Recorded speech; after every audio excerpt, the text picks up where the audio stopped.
I want you to picture the situation here. And so here's Hosea, who has already pursued his wife to the door of another man who she is sleeping with and had provided for her. But now things have deteriorated in Gomer's situation to the point where she was now on the auction block. She was spiritually enslaved, but now physically enslaved as well. She is not free. Again, she thought she was pursuing her freedom in her lust, but she is truly a slave.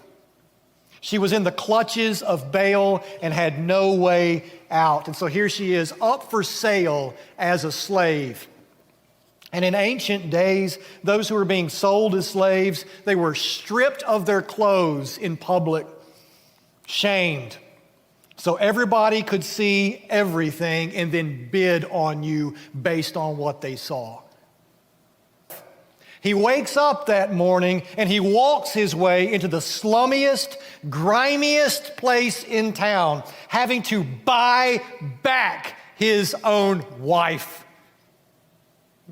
That is shocking. She already belonged to him. She was his wife. But here she is a slave, and he has to now buy her as property in hopes that another man doesn't outbid him. Think about that. How awful this is. Purchase his naked, adulterous wife, who had already had her sin make her the property of another man. What are we supposed to see here? How can this be beautiful? In the grand scheme of God's plan, we are supposed to see that we are Gomer, and the Lord Jesus is Hosea.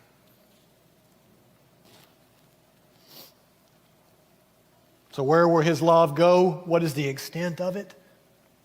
In love, he buys her out of slavery. That's the extent of God's love, and that's the extent of Hosea's.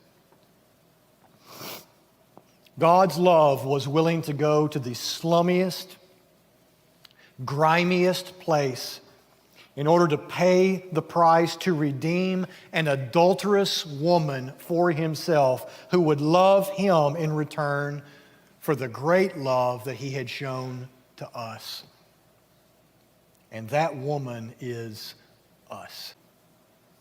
And you are going to belong to the one who was willing to pay the highest price.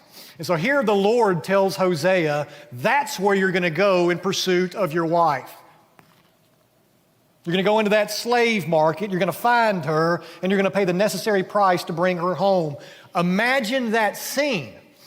And maybe even imagine the memories that Hosea is having on that morning when he wakes up. And think about how sad this is. That there was a day when Hosea and Gomer stood there being married in a day of celebration with all the world before them. Possibilities were out there in front of them. They were celebrating this new life they had together in marriage. And all these years later, where does he find himself?